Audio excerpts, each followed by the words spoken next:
Hello friends, कैसे हैं आप सभी। आज हम खाटू श्याम जी के दर्शन करने जा रहे हैं। खाटू भारत में राजस्थान के सीकर जिले में एक प्रसिद्ध गांव है, जहां पर बाबा श्याम का विश्व विख्यात मंदिर है।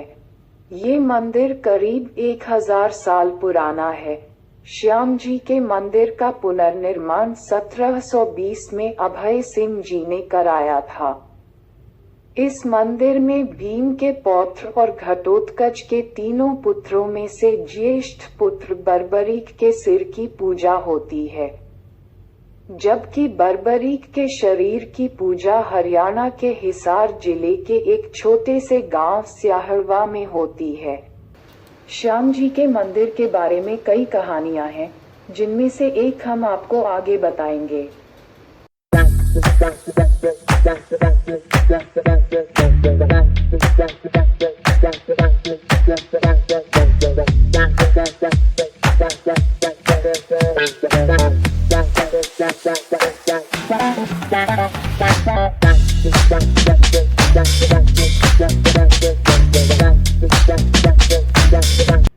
खाटू श्याम जी पहले बर्बरीक के नाम से जाने जाते थे। वे अति बलशाली भीम के पुत्र घटोत्कच के पुत्र थे। खाटू श्याम जी बाल अवस्था से बहुत बलशाली और वीर थे। उन्होंने युद्ध कला अपनी माता मोरवी तथा भगवान कृष्ण से सीखी। उन्होंने भगवान शिव की आराधना करके उनसे 3 बाण प्राप्त किए थे। महाभारत का युद्ध आरंभ होने वाला था। ये बात जब बर्बरीक को पता चली तो उनकी भी इच्छा युद्ध करने की हुई।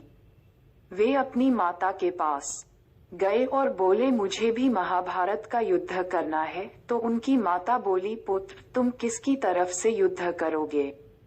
तब उन्होंने बोला, मैं हारे हुए की तरफ से युद्ध करूंगा। जब वह युद्ध करने जा रहे थे, रास्ते में उन्हें भगवान श्री कृष्ण मिले। भगवान श्री कृष्ण ये जानते थे कि बर्बरीक अपने इन 3 अचूक बाणों से इस युद्ध को एक पल में समाप्त कर सकते हैं। इसलिए भगवान श्री कृष्ण ने उनसे गुरु दक्षिणा में उनका शीश दान मांगा। अपने गुरु श्री कृष्ण की बात सुनकर बर्बरीक ने कहा कि हे गुरुदेव, मेरा शीश तो आप ले लीजिए, किंतु मैं संपूर्ण महाभारत का युद्ध देखना चाहता हूँ। श्री कृष्ण ने बर्बरीक के शीश को अमृत से सींचा और एक ऊंची पहाड़ी की चोटी पर रखा, जहां से उन्हें संपूर्ण महाभारत का युद्ध दिखाई दिया। युद्ध समाप्त होने के बाद पांडवों को अपनी विजय पर घमंड हो गया।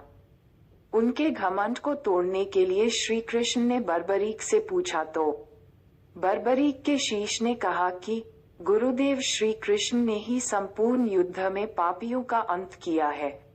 उसके बाद श्री कृष्ण ने बर्बरीक के इस निस्वार्थ बलिदान को देखकर उनको वरदान देते हुए कहा कि तुम्हारी पूजा मेरे श्याम नाम से की जाएगी और तुम मेरे ही प्रतिरूप बनकर पूजे जाओगे।